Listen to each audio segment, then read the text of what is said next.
మంత్రి గుమ్మనూరు జయరాం వ్యవహారం కర్నూలు జిల్లా వైసీపీని కలవరపెడుతోంది. కర్నూలు జిల్లా ఆలూరు నియోజకవర్గం ఎమ్మెల్యే ప్రస్తుత కార్మిక శాఖ మంత్రి గుమ్మనూరు జయరాం వైసీపీకి దూరమవుతున్నారని జిల్లాలో గట్టిగా వినిపిస్తోంది. త్వరలో సొంత గూడికి టీడీపీలోకి చేరతారనే వార్తలు వినిపిస్తున్నాయి. ఈ క్రమంలోనే వైసీపీకి మంత్రి గుమ్మనూరు జయరాం అనుచరులు రాజీనామా చేశారు.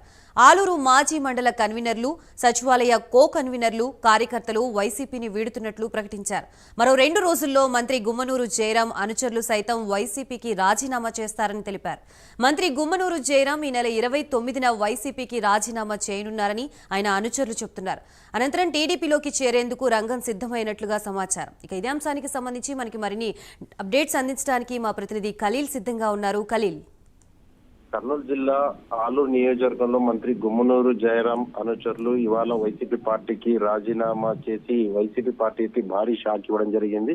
మంత్రి గుమ్మనూరు జయరాం సంబంధించిన వారంతా కూడా దాదాపుగా ఒక నెల కిందట నుంచి వైసీపీ అధిష్టానంపై తీవ్ర స్థాయిలో అసంతృప్తి వ్యక్తం చేస్తున్న పరిస్థితి కనిపిస్తుంది. ఈ నేపథ్యంలో ఏదైతే ఆలూరు నియోజకవర్గ ఇన్ఛార్జిగా తన ప్రత్యర్థిని విరూపాక్షిని నియమించడం పైన నుంచి కూడా వివిధ పదవులకు రాజీనామా చేయడం జరిగింది. అదే విధంగా ఇవాళ మాజీ మండల కన్వీనర్లు, సచివాలయ కో కన్వీనర్లు, కార్యకర్తలు వైసీపీ పార్టీని విడుతున్నట్టు కూడా మీడియా ముందు ప్రకటించడం జరిగింది. మరి 2 రోజుల్లో మరికొంతమంది కూడా తన ముఖ్య అనుచరులు కూడా రాజీనామా చేయబోతున్న మంత్రి అనుచరులకు సంబంధించిన వారంతా కూడా రాజీనామా చేసి వైసీపీ పార్టీని విడబోతున్నారని చెప్పి ప్రకటించడం జరిగింది. అలాగే ఈ నెల 29వ తేదీ మంత్రి గుమ్మనూరు జయరాంతో పాటు ఏదైతే రాజీనామా చేశారో వీళ్ళంతా కూడా టీడీపీలోకి చేరేందుకు రంగం సిద్ధం చేస్తున్నట్టు కూడా నియోజకవర్గ వ్యాప్తంగా టాక్ నడుస్తుందని చెప్పొచ్చు. మొత్తానికి చూసుకుంటే మాత్రం మంత్రి అనుచర వర్గంతో పెద్ద ఎత్తున కూడా భారీ ర్యాలీ వెళ్లి టీడీపీలో చేరేందుకు కూడా రంగం సిద్ధం చేస్తున్నట్టుగా తెలుస్తుంది.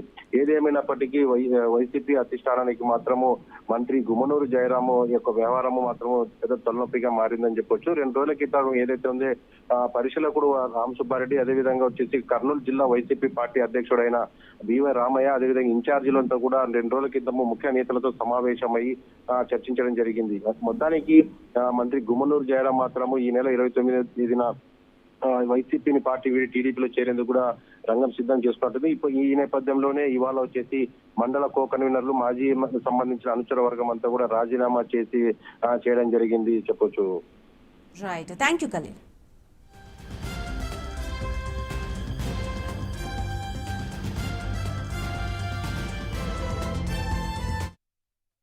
తట్టుకోలేక ఈ రోజు మేమంతా కూడా బయటకు వచ్చి వైఎస్ఆర్ కాంగ్రెస్ పార్టీకి ముక్తఖండంతో మేమందరూ కూడా రాజీనామాకి సిద్ధమైనని చెప్పి సందర్భంగా మీకు తెలియజేస్తున్నాము. దయచేసి జగనన్న గారు చేతులెత్తి దండం పెట్టి మేము మొక్కుతున్నాను. ఈ నియోజకవర్గంలో పార్టీ బతకాలంటే, ఈ నియోజకవర్గంలో పార్టీ జెండా రేపరేపలు ఆడాలంటే గుమ్మనూరు జయరాం గారి బలమైన నాయకత్వం కావాలా. అలాంటి బలమైన నాయకత్వాన్ని పోగొట్టుకునే ప్రయత్నం మీరు చేస్తున్నారని చెప్పేసి మాకు అనిపిస్తూ ఉంది. అంత సేమ్ టైం ఈరోజు పార్టీ కోసం పనిచేసి పార్టీ కోసమే ప్రాణాలు ఇచ్చినటువంటి మా నాయకులు ఎంతో ఉన్నారు. వీళ్ళందరూ కూడా నీకు పార్టీ కోసం త్యాగం చేసిన వాళ్ళే, ఆర్థికంగా కానీ అవసరమైతే కేసులు కానీ భరించినారు. వీళ్ళందరూ కూడా ఈరోజు ఎంతో బరువెక్కిన గుండెతో వైఎస్ఆర్ కాంగ్రెస్ పార్టీని విడవలేక, జగనన్నని విడవలేక, ఈరోజు గుమ్మనూరు జయరాం గారిని వదులుకోలేక, ఏం చేయాలో తోచక మేము ఉండే వేస్ట్ అని చెప్పేసి ఈరోజు వైఎస్ఆర్ కాంగ్రెస్ పార్టీకి మేమంతా ముక్తఖండగా రాజీనామా చేస్తున్నాము. దయచేసి ఈ జిల్లా పెద్దలు ఎవరైతే ఉన్నారో బివై రామయ్య గారు, రామ్ సుబ్బారెడ్డి గారు, ఈ నియోజకవర్గంలో వైఎస్ఆర్ కాంగ్రెస్ పార్టీని ఏం చేయాలనుకున్నారో చెప్పండి. మీరు ఇచ్చే తప్పుడు రిపోర్ట్లు, మీరు ఇచ్చే తప్పుడు దీని ద్వారా జగనన్న గారికి ఈ నియోజకవర్గంలో పార్టీ పరిస్థితి అర్థం కావట్లేదు. కాబట్టి దయచేసి దండం పెట్టి చెప్తున్నా, ఈ నియోజకవర్గంలో వైఎస్ఆర్ కాంగ్రెస్ పార్టీకి ఎవరైతే కష్టపడి పనిచేస్తారో వాళ్ళకి విలువలేదు. కాబట్టి మేము విలువలేని చోట ఉండలేము. ఖచ్చితంగా వైఎస్ఆర్ కాంగ్రెస్ పార్టీ ఈ నియోజకవర్గంలో ఖచ్చితంగా బలహీన పడిందని చెప్పేసి మేము అనుకుంటున్నాం. కాబట్టి మేము ఖచ్చితంగా వైఎస్ఆర్ కాంగ్రెస్ పార్టీ బలపడాలనుకున్నాం, కానీ బలహీన పడుతుంది. దీన్ని ఎవరు కూడా మార్చలేని పరిస్థితులు ఉన్నారు. కాబట్టి మేము కూడా పార్టీలో ఉండి ఏం చేయలేము. కాబట్టి అందుకే వైఎస్ఆర్ కాంగ్రెస్ పార్టీకి ఈరోజు మేము రాజీనామా చేస్తున్నాం. అదేవిధంగా గుమ్మనూరు జయరాం గారిని కూడా పార్టీలో అనేక అవమానాలు గురి చేస్తున్నారు. ఆ అవమానాలు కూడా మేము తట్టుకోలేక ఈరోజు ఈ పార్టీకి మేము ఉండి కూడా వేస్ట్ అని చెప్పేసి ఈరోజు మేము వైఎస్ఆర్